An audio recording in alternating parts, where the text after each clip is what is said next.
Hey everyone, Pythonic Accountant here, back with another video, playing around with some AI again. This time we're going to do some coding, and this is really freaking cool here.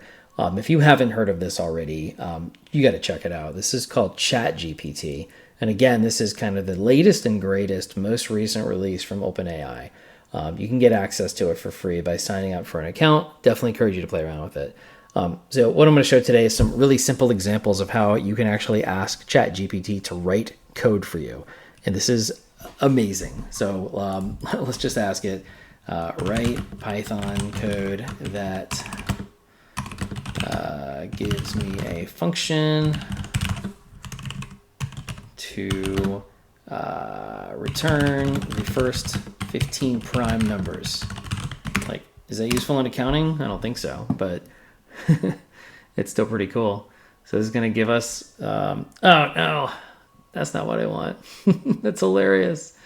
Now let's do it a little bit differently, right? It's giving me the prime numbers in the function. So it gave me what I asked for, but that's not what I really wanted. So write a function that calculates the prime numbers, n number of prime numbers. There we go. Let's try that.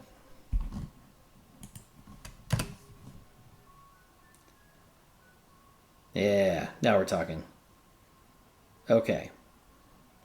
So now what it's doing is not feeding it a list of prime numbers, but it is calculating whether a number is prime, and then it's going to return however many prime numbers you've asked for. And that's kind of what I wanted the first time, but it was pretty sneaky. So let's check this out.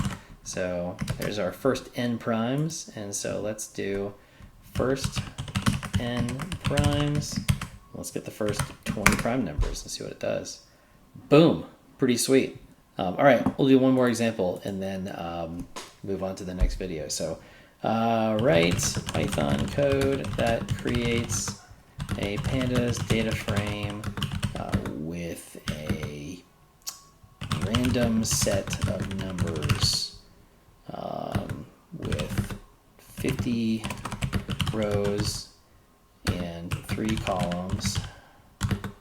The 3 column names are age, date, and amount. Let's see if it gives us a date. That'll be interesting.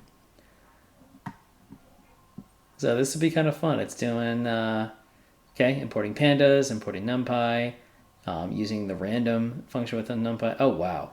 Very cool.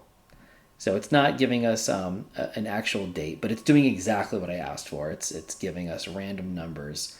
And this is cool. It gives you an example output. But I'm going to copy the code, just kind of verify on our own that it works. And import pandas, import NumPy, and boom, there you go. You've got the data frame. And if I take away the print df, it looks a lot nicer in the format output. So there you have it. Super basic. There's a lot more complexity you can get into here, like much more complexity that we'll get into in another video. But hope you guys enjoyed, and we'll see you at the next one.